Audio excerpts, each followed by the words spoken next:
morning all. So, I'm sure all of you are well aware that I'm a big fan of the Mfd Crossbow Mini. It's a fantastic little tracker and it works so incredibly well. In this version I'm running a Clearview race with 2 LZR antennas. I actually don't need anything more than this. This thing just does everything that I want. But I have something new.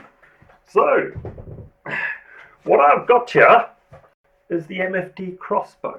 I'm showing you this first off, just so you can see. This is actually the 5.8 23 dBi antenna that Mfd sell. And it's great. It's running it's a linear polarized antenna, 23 dBi. You know, it's okay. It's a good antenna. The problem is, I don't fly any of my kit on linear polarized rubbish. So I wanted to do something different. So let me pop this out the way. I can put that in the box of bits to go. That will be for sale if anyone is interested in it. Well, here is the tracker, and what have I done different? I've got 2 Vulcans. So these are 18.5 dBi circular polarized antennas made by TrueRC. And what I've had to do is make a really complicated little bit of, well, I say complicated, it's relatively simple, but it took a long time to get there.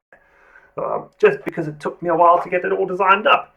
So, I've got these TrueRC Vulcans, which came as kind of just the lightweight white antenna, none of the boxing behind it. I've had to design all the boxing around it, the mounts, the adapters, and I've kind of fused this all to a Clearview and a little wireless relay over here. And you'll notice there's just a single XT60 over here, and the eagle-eyed view will notice a little sticker over here. And that's an important sticker to help my aging brain. So, this thing is completely self-contained. I could technically, off the back of these little bolt holes, I could essentially mount this entire array to just a tripod and be done with it. It will work. It's completely independent to that. And the rationale I had behind this is I want this thing to be easy to assemble and disassemble in the field. And I kind of want it to just... You know what? You don't want to break your antennas by leaving it permanently mounted on that, so it's got to be done easily. Now, about the sticker. It all comes down to a magic TNR wand. So, I'm sure I've actually shown you guys this in a different video. If I take my TNR wand and I do a read, I can find my frequency. There we go. And you'll notice, the eagle-eyed again, I'm on 5,300 odd meg that I'm relaying on. And I can use the same wand to set any frequency on that, so I don't need any buttons, any switches, anything to make that happen. It's all just available and works. Now, the Clearview obviously then receives on 5.8, I'm normally on raceband 1, that's about 5,600 meg I'm receiving on, and I'm relaying out on 5,300. Net result, there's absolutely no crosstalk. There are a few caveats. Keep the power output low. 10 to 25 milliwatt is all you want to put out of that, or you will start getting a little bit of crosstalk. But hey, it works. Now, this is all designed, oh, and this is a big heavy beast, to simply clip straight onto the tracker, and then I can get these little red knurled nuts that I made, and a couple of turns, and it's going nowhere. It is all nicely attached in the easiest way possible.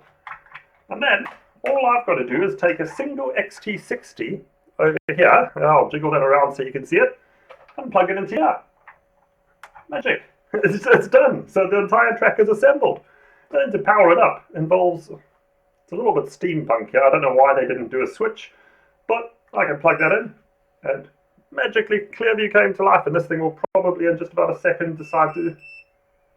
Ah, there you go. I thought it would come to life. Magic. The track is operational. Now, let me unplug this again. One of the things you'll notice here on the eagle-eyed view, again, will have seen, I don't have any leads from my Clearview through to the antennas. And the reason is that this tracker has a GPS puck on it. And through poor design, essentially, I didn't realize I would have a conflict between that cable and the GPS puck. So I've ordered in some 90-degree bulkhead connectors, which will give me about 5 meters of clearance, well, 5 millimeters of clearance. I'll run the cable up, the problem will go away. So it should do the trick. I'm happy with that. I just have to wait for all the stuff to arrive. Now, you will notice, talking about the tracker is powered by those camcorder batteries, which is either a good thing or a bad thing.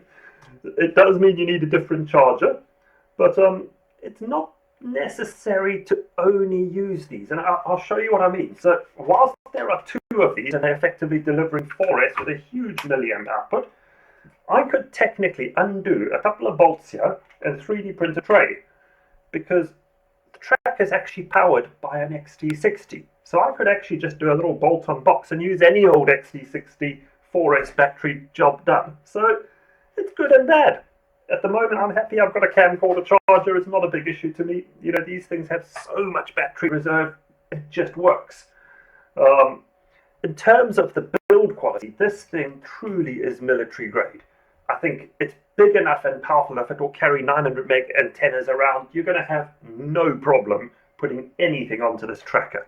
I would say if you're going to put a bigger antenna on, you probably want a more sturdy tripod than I've got here, because there's this. I've actually got a massive DVR one in the corner. You can just see it down there. And that's kind of really what this tracker needs to sit on if you're hauling any heavy weights.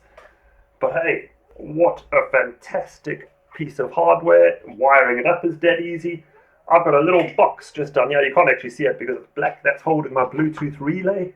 And it's just kind of plumbed in with a cable. So the net result is I power this up and there's absolutely nothing to plug in. I just power my goggles on, tune it to L-band 1, and I'm ready to fly.